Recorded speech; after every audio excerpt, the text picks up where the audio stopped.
Fresh off his Oscar nomination for the movie Boyhood, Ethan Hawke has much to say about the science fiction genre, about the art of filmmaking and storytelling in general.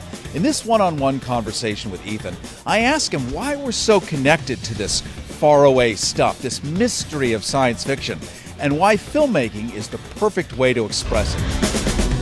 It can be overwhelming, knowing the future. The massive sci-fi franchise of time travel and Earth's changing future keeps drawing Hollywood's biggest stars to ask the questions of who are we and where are we going?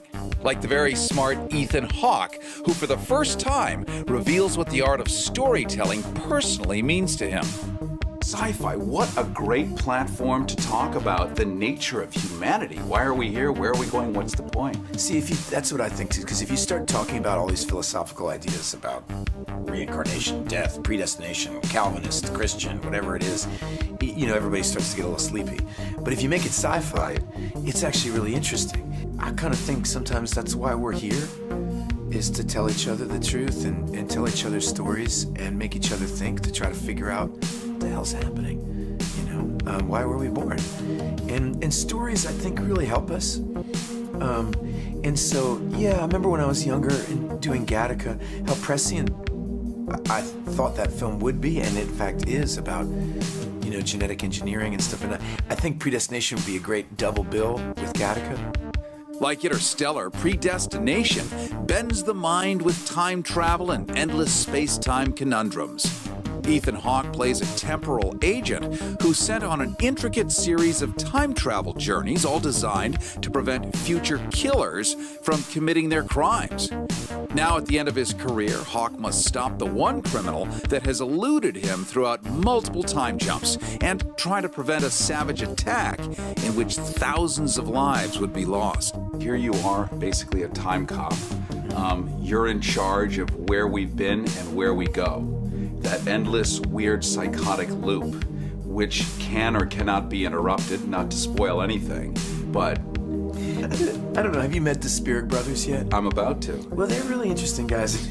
One of the things that's fun and really cool about being directed by two brothers, and twins no less, they really help each other because they ask each other questions constantly. What we didn't want to do is, the classic problem with a time travel movie is you can kind of enjoy it, and then at some point it breaks down. The logic of it breaks down. But, well, wait, if he did that, then... it was so fun. Sarah Snook and the Spirigs and I sat in a hotel room for a couple weeks trying to make this thing make sense the fifth time you watched it. I hate it when you see a movie like this and you walk out and slowly figure out, wait, that whole thing didn't even make sense. Michael and I did a number of visual effects, which is similar to what we did on our last movie. And we do everything from simple split screens to complicated green screens. Matte paintings, set extensions.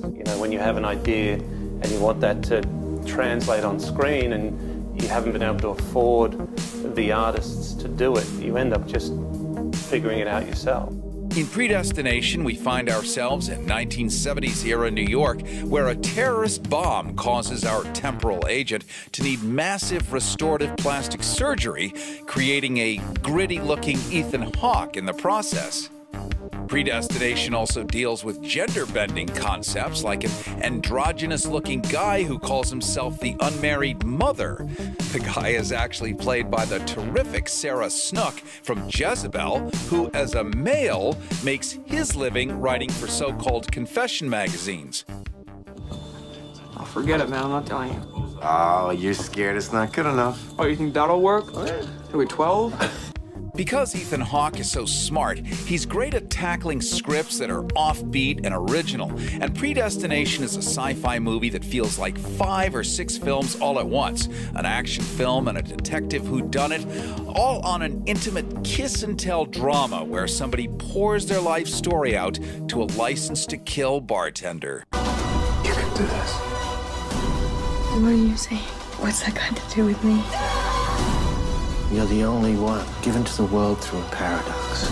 You must lay the seeds for the future. I know where I come from, but where do all you zombies come from?